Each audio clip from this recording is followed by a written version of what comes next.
Welcome to We Make Children's Books, the podcast that takes us through the imaginative minds of children's book authors and artists. I'm your host, Barney Smith of Storycomic.com, and we're excited to have back with us the internationally acclaimed and talented comic creator of Plugo Arts, Patrick Lugo. I'm pausing for applause. Thank you, Barney, for having me back.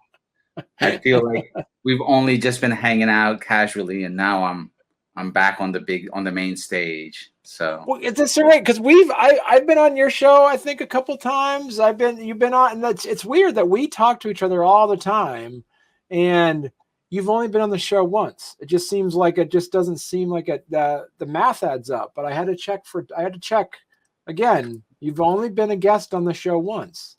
it's purely my own fault because I moved through life in such an improvisational fashion that.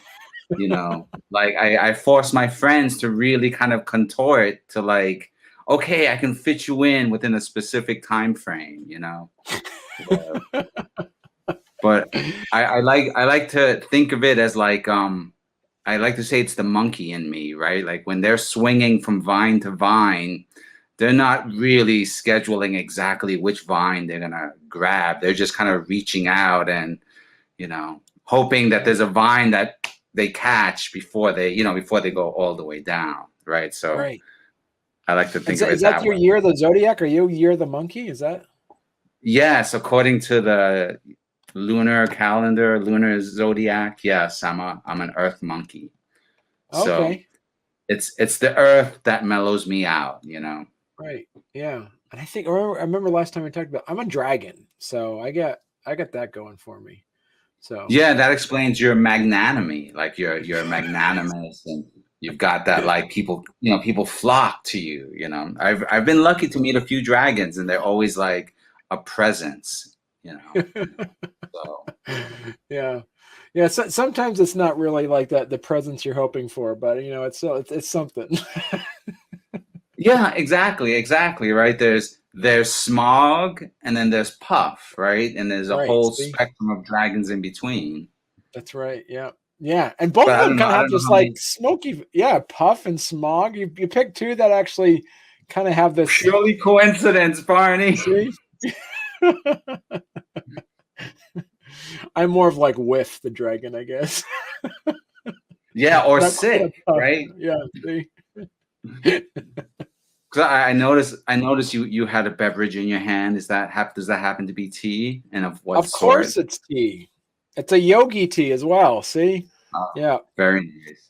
I pulled out my trusty tea box because I wanted to share some tea cakes with you because we have an ongoing conversation about tea, right? Of course. Yeah. And so I wanted to mention that the tea that I'm drinking now is called Elevensies, right? And hey, there's a dragon connection here somewhere because Elevensies is a play on the on Hobbit food culture, right? If you recall, Hobbits eat like they have breakfast, second breakfast, Elevensies, and so here, let's see if I have that. This is which I illustrated this in 2020. It's a break of pu'er tea, which is fermented tea. I love pu'er tea. Yeah, and that's what I'm drinking right now because I just came to the end of a brick. I've discovered the whole in the cup steeper that you can actually put in for the loose tea, and I ended up really falling in love with something like that. And what I love about tea is that with coffee, you have flavored coffee, and then decaffeinated coffee. What I love about tea is that you can get different flavors of tea. You can have different types of herbals teas. It is the sky's the limit. Hibiscus tea you could have, which is good for you. You can have, as you said, the pu'er teas, the green teas, the white teas, the black teas, and I don't remember if I was telling you this on your show. It's like when I was working in Zimbabwe for years, and we actually drove through a tea plantation that we worked at as a health clinic, and that's where I learned that green tea, white tea, and black tea are all the same leaf. It's the same plant. It's how when it's harvested is what the type of that tea is. So like the black tea is like the real leaves there, and then the green tea are the new leaves, and then the white tea is like the baby leaves that are popping up on the top of the bush. So Yeah, and then it goes a layer deeper, right? Because you also get like an oolong tea yep, based on how it's cooked and right, prepared. And then the pu'er tea is similar and it's how it's aged, right? So, and then now when you talk about aged and fermented teas, you're almost kind of going into wine territory because yep, you can get these tea cakes that like are, this yep, year and this was a good year harvest, right? So you may have heard those kind of comments with certain year vintages of wine, but also like you can get teas that are aged 30, 80, 60 years old, and then there's a commensurate value and quality to those teas as well. yeah, So like right, yeah. And it's so for my hard because birthday, there's it's so, and the tricky part about that is like if you buy a bottle of wine, you don't have to prepare it, it's there in the thing. But if you buy a pu'er tea, you really have to know how you're going to prepare it, because you can for the uninitiated, you could burn it, you could actually put in hot water too much, you can actually steep it not long enough, and it can really harm the flavor of it. yeah, and it's once again it's that whole scale. The scale goes in every direction. So like Right. I have two tea gurus, right? Two tea masters, senseis or friends, Yeah. who they like, one of which hired me to do that tea label. He actually followed up with a second tea label. uh this one is called Second Breakfast. Do you see a theme here? Yeah. So I'm really stoked on this one because he went full color, right? He went from black and white to color, but it's still the same characters. And it's also a pu'er tea, but a different mix, right? Like different leaves from different generations. So if I was to open it up, you would see the dark cake with a little in the lighter colored speckles in it. And Right. and then once again, when I'm hanging out with my tea mentor, he's got it dialed to an art, and it's Right. amazing how many steepings you can get, and there's a whole experience to it.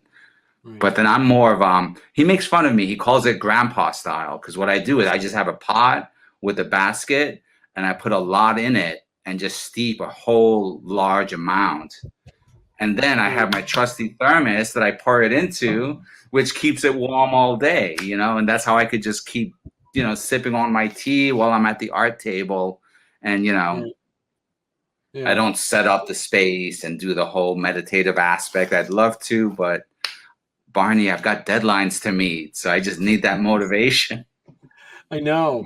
And so yeah, before we went live, we were talking about how you kind of stick to like a 27-hour schedule, a 27-hour day.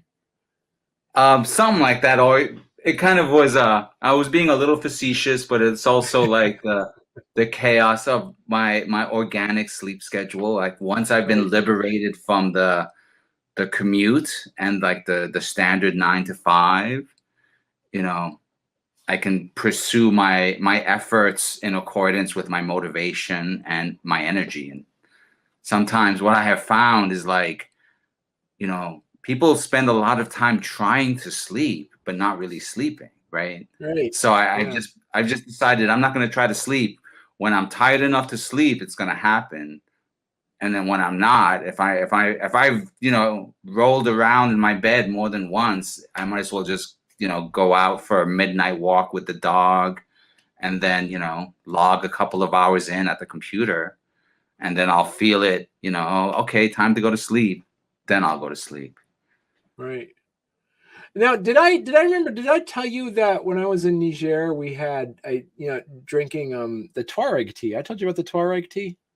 Is that when you spin it around and it sweetens over time? Or so I'm really paraphrasing it extremely, but that the impression I have is the tea is on the end of a string that's being swung around, and that's how the Almost. So what they do is they have this little thing where it's actually kind of like a small grill, basically, where they put the charcoal in, but they have to Mhm. make sure it's heated up. So what they do is to make sure it's nice and hot, they actually like grab the charcoal base, the thing where they heat it on, and they spin it around to get it burning.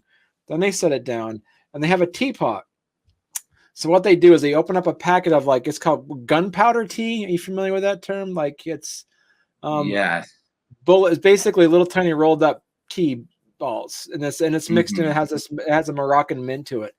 And so what they do is they pour in one sachet basically of tea, and then they put in one sachet of sugar, and they put it in, and they put in a 16-ounce glass of water. They dump it in, and they heat it up, and then they cook it, and then they have these little shot glasses, and then when they pour the tea, they pour it really high so it cools off a bit as it goes in, and that's the first round.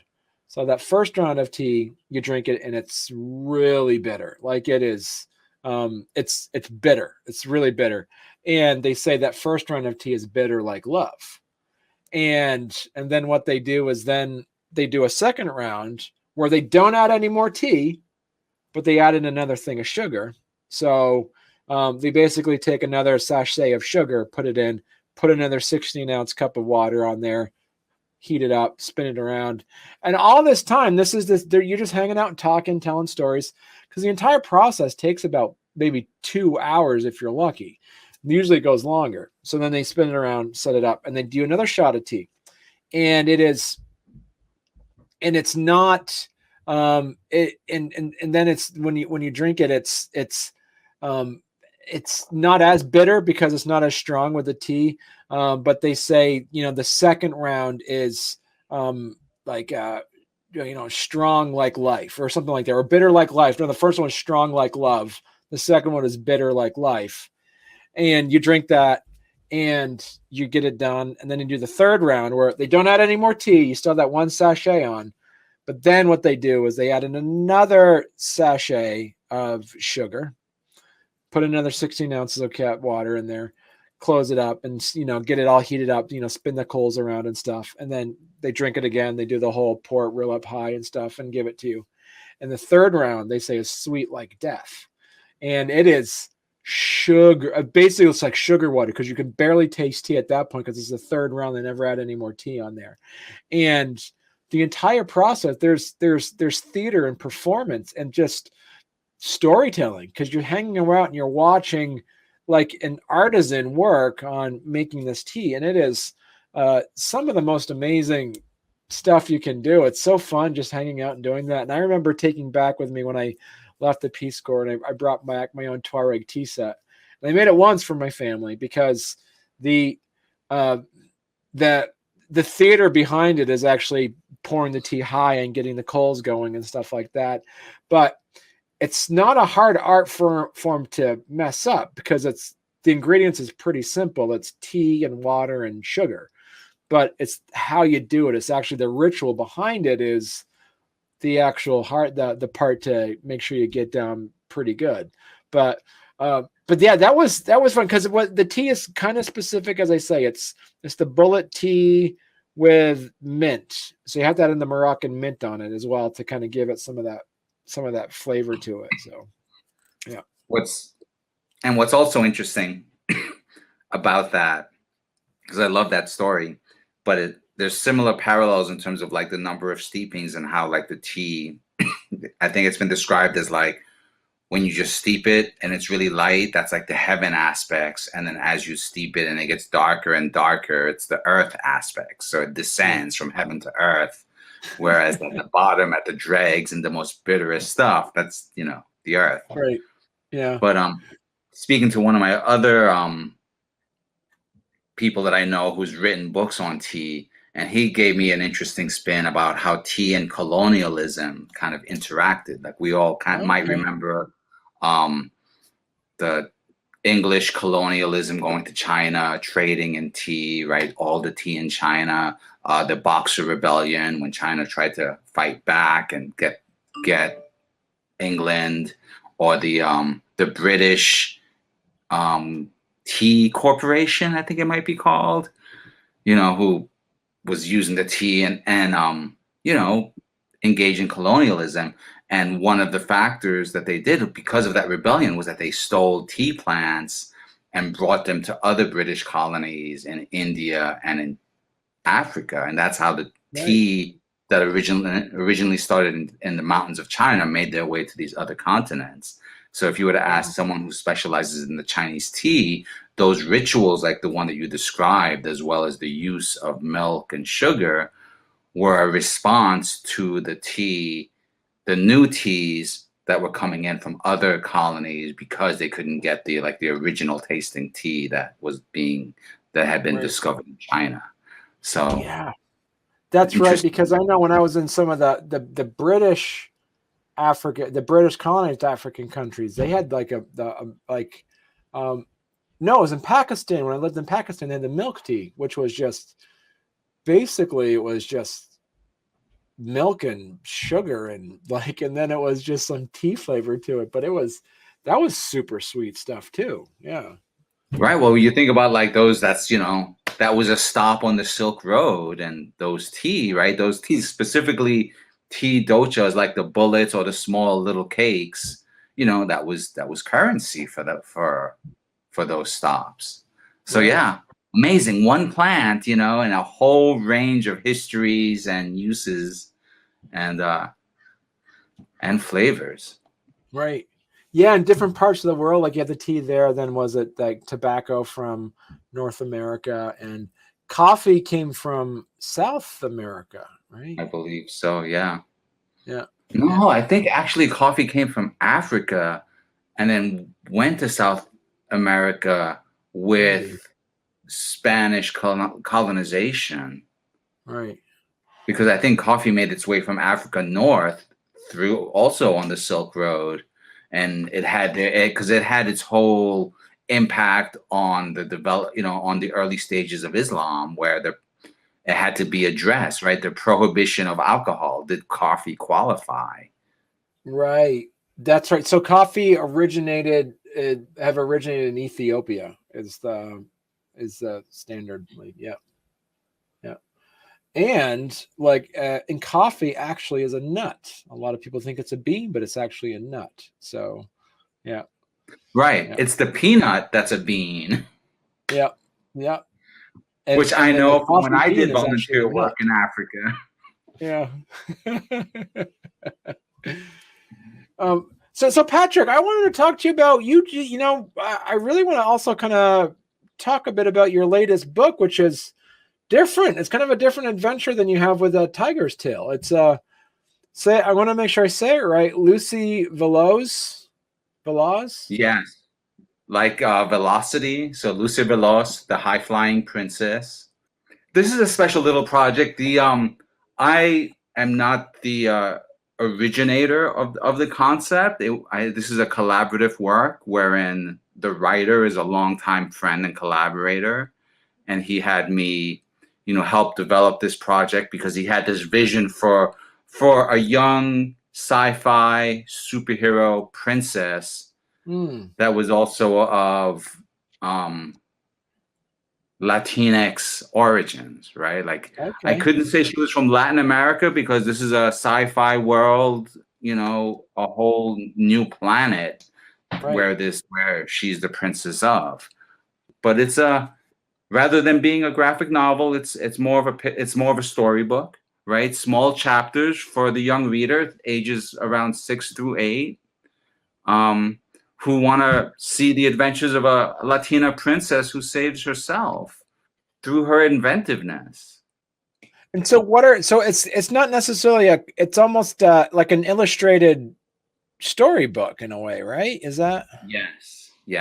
Okay. That's a good way of describing it. It's kind of written for youngsters who want to read for themselves, right? So that was Alex's vision. Alex Hernandez, the author.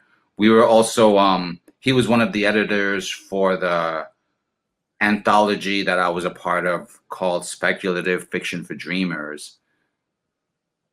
And also in tandem with that, he had presented this concept, as a story, but he wanted it to be like so immersive that he wanted like the comic book aesthetic to be really present, right? So we created this really comic book-ish fantasy sci-fi setting for a young princess to have crazy adventures in. And so this is the first adventure where it's a classic tale of her saving her planet from interplanetary invaders by the creative use of her invention.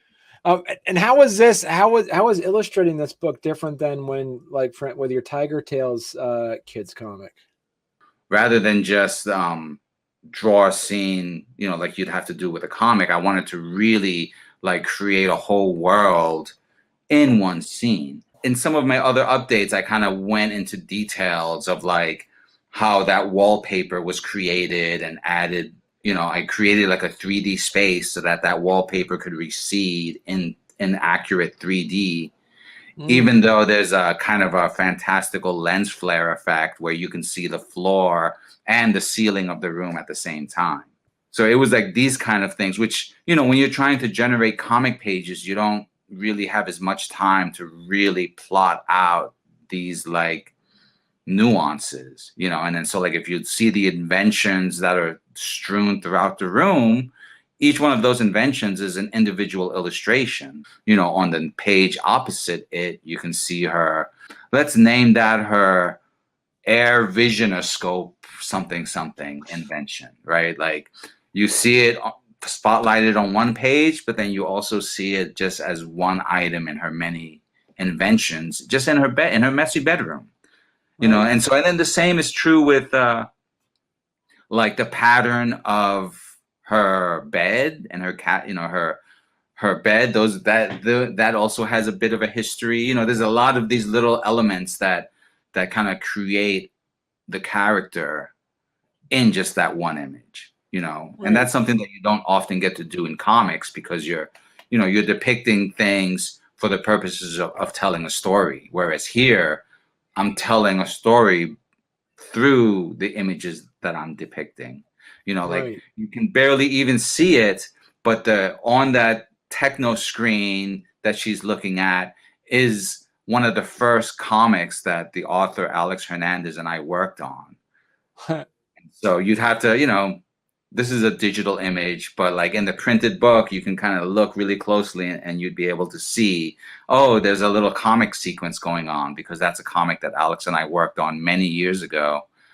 You know, I wanted to bring back to once again, you know, convey that there's a deeper story here. So each of those illustrations has that kind of effort put into it, you know, in terms of some of it has been drawn, you know, pen and ink on paper. Some of it was digitally created using 3D tools and models. You know, some of it looks very real and some of it looks like maybe it's my take on Dr. Seuss and some of those influences that affected me when I was young. So I wanted to kind of bring some of that into like a redefine what sci-fi might look like for a youngster, you know. How much did Alex give you on the say, go ahead and just invent any images you want? Or did he say, I want to make sure there's an anti-gravity belt? Or did you say like a sky screen? Or did you were able to, was there some level of science and expectation that Alex had for you? Or did, because you worked together with him on projects before, he just said, just, you know, draw what you want, Patrick, your stuff is fine? Well, you know, there were specific items that pertained to the story, right? The anti-gravity belt, the laser boots, and the solar wings. These were things that he wrote about, and you know, they have an effect on the story as it's being told. Outside of that, he provided a series of Pinterest pages where he was like, these are my ideas of like what I'm thinking in terms of like a sci-fi hero, and this is my ideas of what I'd like in terms of sci-fi technology. And in fact, if you were to go to that, you know, that crowdfunder page, I think I wrote a little post. One of my very first updates was just like screen captures of those Pinterest pages, you know, that featured, you know, iconic characters like Astro Boy, and there was some Kirby tech. Like, we have very similar tastes to begin with, and you know, a lot of similar interests, or what was it, influences.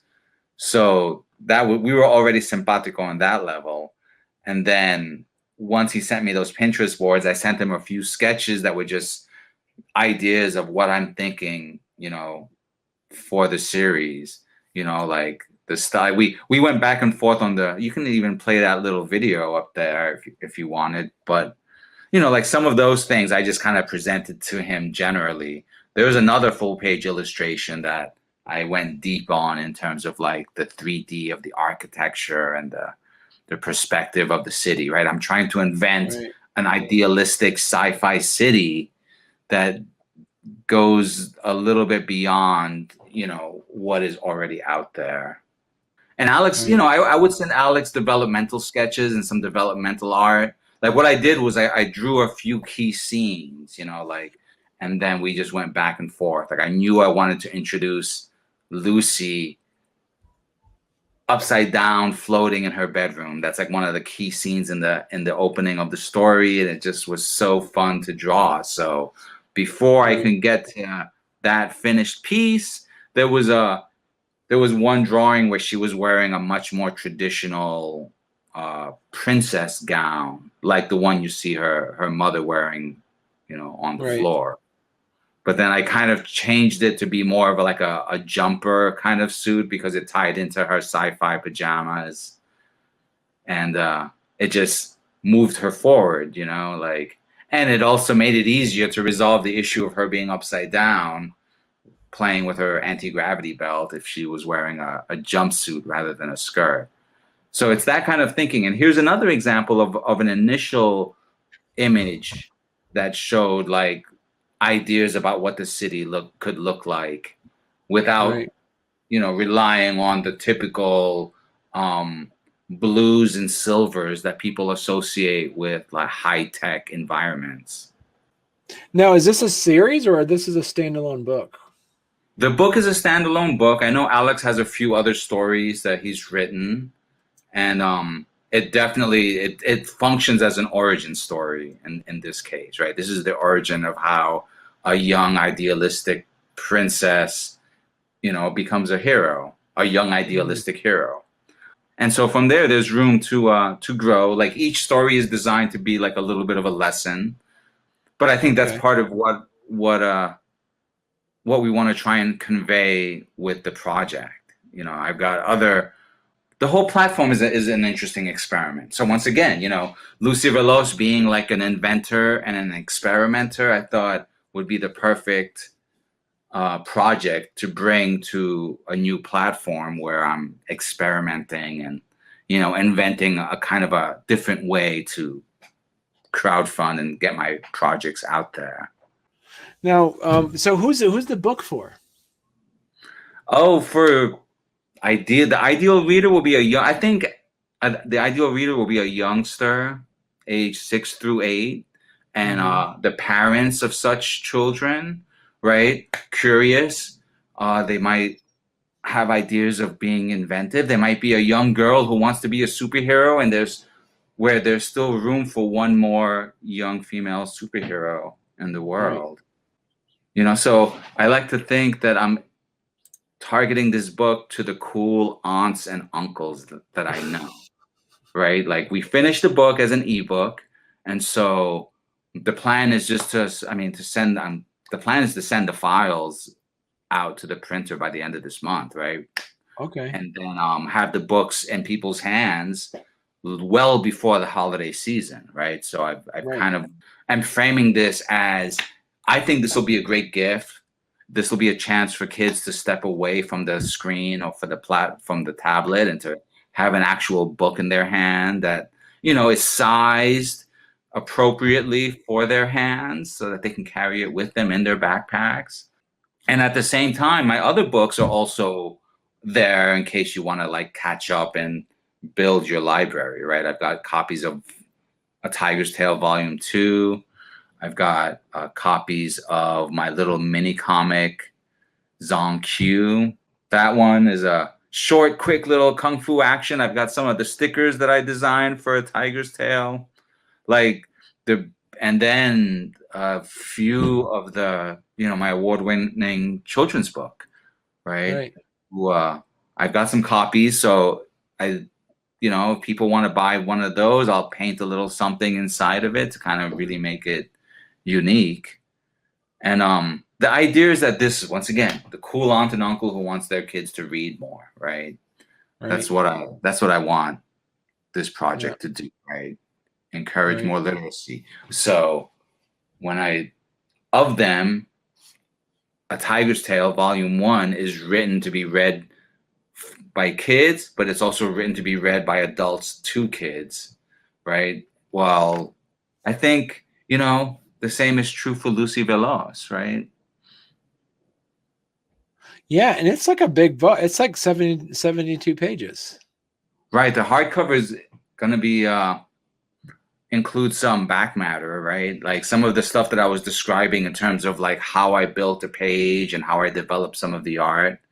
Those will be specifically added into the hardcover so that Right. once again, the inventive, curious child can look in there and see, compare what, you know, what the finished artwork looks like to the previous pieces, which, you know, made their way there. I devoted a large chunk of 2020 to doing this artwork. You know, when Right. I had this as my primary project. And so I invested it with so much thinking in terms of like what I could do, how much I can embed into an individual story, or how much story I can embed into an individual work of art. Right.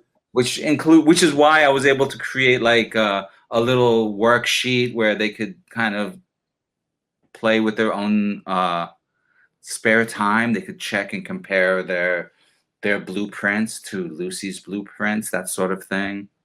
Right. I put so much energy into doing this art, like I was able to just have that available for a youngster to be able to play with. You Right. know, like it's those kind of experiments that I wanted this campaign to or to bring forward, and it's been fun to do so. And once again, the crowdfunder as a platform allows for some other interesting perks in terms of like the digital download aspect seems to be automatic, or there's room Right. to do some video calls, right? So I could use some of my own design experience and illustration experience with other young artists. This is something I do infrequently, but it's so satisfying when I could, you know, be on the other side of a video call with a young artist who's got questions and has ideas of what they want to do, but don't quite know how to get there. You know, Right. sometimes Yeah. it's very technical. Let's talk about perspective and design. Sometimes it's just very like it's very abstract, almost philosophical, you know, like what it Right. means to be an artist in the world. So Perfect. So Patrick, if people want to learn more about Lucy Veloz, where can they go to? so they can go to crowdfunder.com Okay. slash the high flying princess, Okay. and that'll lead them straight to the campaign page. I also set up luceveloz.plugoarts.com, which you could see Okay. it right there on my subtitle. And so that should also take you to the same place. Right. And that's a good point too. So also check out go to plugoarts.com as well, where you can see all things Patrick, all things Plugo on here, where you actually talk about all the publications you've done, comics you've done, the books you've written and published, and of some of the articles you've done, and also amazing portfolio.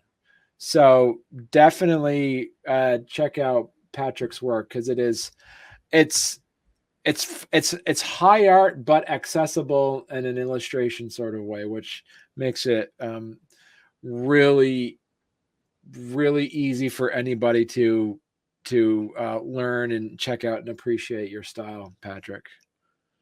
Oh, thank you, Barney. And you're catching a glimpse at the rate at which I have to work to get these projects done. I mean, we were just discussing this T label moments ago, and there it is. Right. Yeah. Perfect.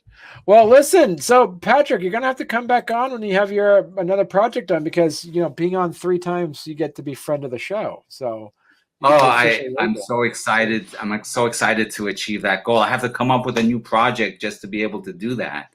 Oh, Um, see? let's see. I'll come up. I know I've got a few in the works already, so I'm the Right. ideas are percolating, or should I say the ideas are steeping, because we've been talking about Steeping. See, exactly. They're not perking, they're people. steeping. Yes, you got some ideas steeping right now. Yes. I know. Yeah, ambitions for a graphic novel on the history of tea, Barney.